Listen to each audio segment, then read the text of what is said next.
Assalamualaikum warahmatullahi wabarakatuh. Bertemu lagi dengan saya Febrian Handiansa dalam mata pelajaran Bahasa Indonesia kelas 8. Pada pertemuan kali ini kalian masih mempelajari tentang materi teks berita. Nah, pada pertemuan sebelumnya kalian sudah mempelajari tentang unsur-unsur berita, terus pengertian berita dan ciri-cirinya. Sebagai pengingat, saya akan menyampaikan atau mengulas sedikit tentang pengertian berita. Berita itu merupakan informasi yang disampaikan dalam bentuk lisan maupun tulisan. Berita juga itu biasanya ada di media cetak maupun media elektronik seperti TV, radio, dan sebagainya. Nah, untuk kompetensi dasar pada pertemuan kali ini yaitu menelaah struktur dan kebahasaan teks berita yang didengar dan dibaca. Yang kedua yaitu menyajikan data informasi dalam bentuk berita secara lisan dan tulis dengan memperhatikan struktur kebahasaan atau aspek lisan seperti lafal, intonasi, mimik, dan kinesik. Nah, selanjutnya yaitu untuk tujuan pembelajaran pada pertemuan kali ini yaitu kalian dapat meringkas pokok-pokok isi berita yang sudah kalian baca dan dengar. Yang kedua yaitu kalian dapat menyimpulkan pokok-pokok isi berita yang sudah kalian baca dan dengar. Terus yang ketiga yaitu kalian dapat memberikan tanggapan berdasarkan berita yang sudah kalian baca dan dengar. Nah, sebelum memulai materi atau sebelum kita memulai pembelajarannya, alangkah lebih baiknya silahkan kalian berdoa terlebih dahulu dan siapkan alat tulis dan buku catatannya, sehingga hal-hal penting yang saya sampaikan pada tayangan video kali ini kalian tulis di dalam buku catatan bahasa Indonesia. Nah, untuk materi yang pertama yaitu kalian belajar meringkas isi berita. Ini contoh cuplikan teks berita.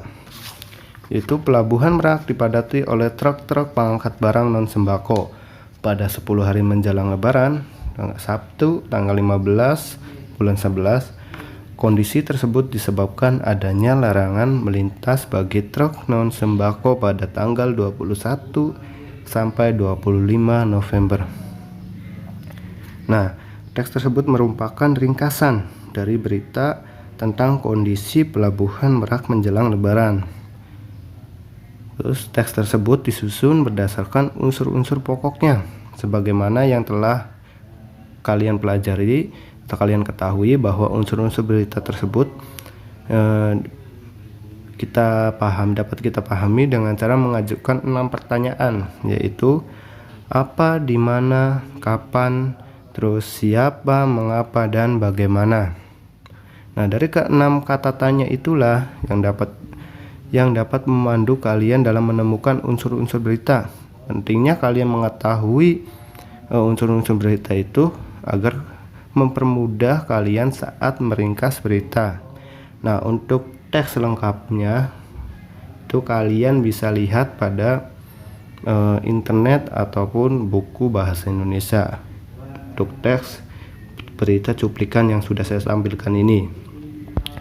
Selanjutnya yaitu langkah kedua yaitu menyimpulkan isi berita. Ini saya tampilkan tentang contoh kesimpulan pada isi berita yang sudah saya jelaskan tadi. Berita tersebut menyampaikan informasi tentang padatnya Pelabuhan Merak oleh truk pengangkut barang non sembako pada hari menjelang Lebaran. Nah, itu pernyataan tersebut merupakan contoh kesimpulan atas suatu informasi.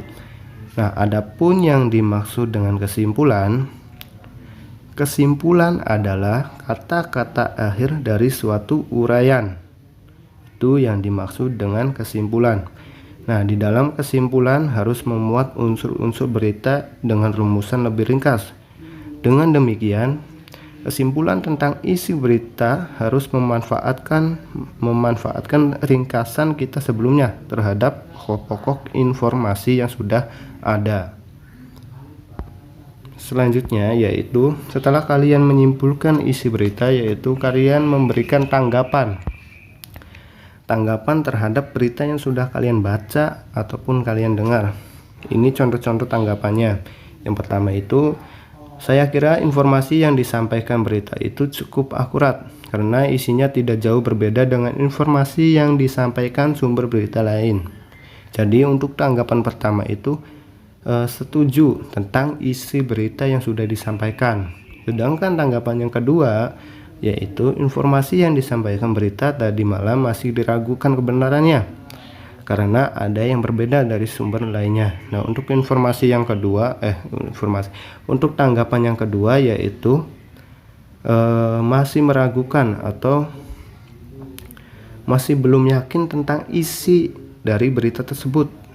Sedangkan yang ketiga, bahasa yang disampaikan berita cukup jelas sebagai pendengar mudah untuk memahami informasi yang disampaikan penyampai berita. Jadi untuk tanggapan yang ketiga itu menanggapi tentang penggunaan kalimat atau pemilihan katanya. Jadi di dalam menanggapi sebuah berita itu bukan hanya menanggapi isinya saja, melainkan kalian menanggapi bagaimana cara penyampaian penulis atau pembaca berita itu menyampaikan isi beritanya. Apakah mudah kalian pahami apa tidak? Kalau misalnya beritanya ditulis, yang kalian bacanya bisa kalian pahami apa tidak, seperti itu. Selanjutnya yaitu tentang aspek-aspek menanggapi berita atau aspek-aspek tanggapan terhadap berita. Nah, aspek-aspek ini dibagi menjadi dua. Yang pertama itu aspek isi, yang kedua aspek bahasa berita. Nah, aspek isi ini meliputi atau mencangkup tentang kebenaran dan kelengkapan. Kebenaran tentang isi berita yang disampaikan dan kelengkapannya itu apa? 5W 1H seperti yang tadi sudah saya jelaskan tadi. Yang kedua yaitu aspek bahasa. Nah, pada aspek bahasa itu meliputi tentang penggunaan kalimat dan pemilihan kata pada berita yang sudah ditulis atau yang dibacakan. Nah, penggunaan kalimat itu atau pemilihan kata itu sudah tepat apa tidak? Kalian sudah cepat memahami atau dapat memahami informasi yang disampaikan pada berita tersebut atau masih belum bisa memahami? Itu yang dimaksud dengan aspek bahasa. Nah, selanjutnya saya akan menampilkan video tentang berita. Silahkan kalian simak baik-baik dan bisa kalian catat juga informasi yang disampaikannya. Nah, ini contoh video berita. Silahkan kalian simak. Setelah dikritik ratusan peneliti mengenai pedoman penanganan COVID-19, akhirnya WHO mengakui ada kemungkinan sebaran virus corona melalui udara atau disebut airborne. Hasil penelitian itu menunjukkan infeksi virus corona mudah terjadi, apalagi di ruangan tertutup yang kurang ventilasi udaranya. Dalam bahasa juru bicara pemerintah dalam penanganan COVID-19, Ahmad Yuryanto, virus corona menyebar dari mikrodroplet yang bertahan lebih lama di udara dalam suatu ruangan. Sebenarnya kasus ini lebih cenderung disebarkan oleh mikrodroplet, droplet yang sangat kecil, yang kemudian bisa bertahan lebih lama di suatu ruangan, manakala ruangan tersebut sirkulasi udaranya tidak berjalan dengan baik. Dengan adanya kemungkinan virus corona menyebar melalui udara, maka risiko terinfeksi tinggi bagi mereka yang berdisiplin rendah. Protokol kesehatan tak boleh dipandang sebelah mata. Setiap orang harus menaatinya. Masker harus menjadi perlengkapan wajib, apalagi di ruangan tertutup dan yang sirkulasinya buruk. Berada di ruangan tersebut dan tidak terlindung karena tidak menggunakan masker, atau menggunakan masker tetapi digunakan dengan cara yang tidak tepat, akan sangat memungkinkan untuk mendapatkan penularan. Sebetulnya, Dengan informasi dari WHO tentang kemungkinan airborne virus corona, ada kekhawatiran peningkatan risiko setelah aktivitas ekonomi dan lainnya diperbolehkan kembali, terutama yang menggunakan ruangan seperti perkantoran, pusat perbelanjaan, dan juga tempat ibadah. 3M, masker, mencuci tangan, dan menjaga jarak menjadi kunci kesehatan di tengah pandemi COVID-19. Selain itu, ventilasi udara diperhatikan baik-baik, biar virus corona tak mudah terbang di ruangan. Di semua ruang kerja kita, dijamin sirkulasi udaranya berlangsung dengan baik. Sehingga setiap saat udara bisa kita gantikan dengan udara baru yang lebih segar. Di satu sisi, penyebaran virus corona tambah berbahaya. Di sisi lain, kehidupan, termasuk kegiatan ekonomi, harus tetap berjalan. Maka, tak ada pilihan selain patuh dan konsisten menerapkan protokol kesehatan.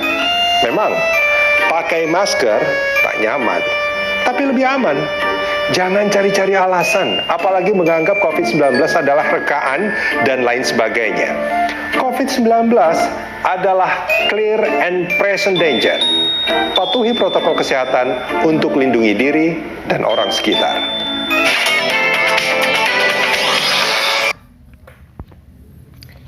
Nah, itu merupakan tayangan atau contoh video tentang berita. Untuk tugas pertemuan kali ini, silakan kalian catat isi informasi yang sudah disampaikan pada video tayangan berita tadi. Silakan catat di Google Form, ya, bukan di buku. Google Formnya itu sudah Bapak cantumkan di Google Classroom. Yang kedua, yaitu tugas yang kedua itu, silakan kalian memberikan tanggapan tentang video berita yang sudah ditampilkan tadi. Nah, jadi tugasnya itu mencatat informasi yang sudah disampaikan pada video tadi, terus yaitu kalian memberikan tanggapan tentang video tadi. Silakan dikerjakan di Google Form yang sudah Bapak share di Google Classroom. Nah, untuk pertemuan kali ini Bapak cukupkan. Terima kasih sudah menyimak tayangan video pembelajaran kali ini. Bapak akhiri. Wabillahi taufiq wal hidayah. Wassalamualaikum warahmatullahi wabarakatuh.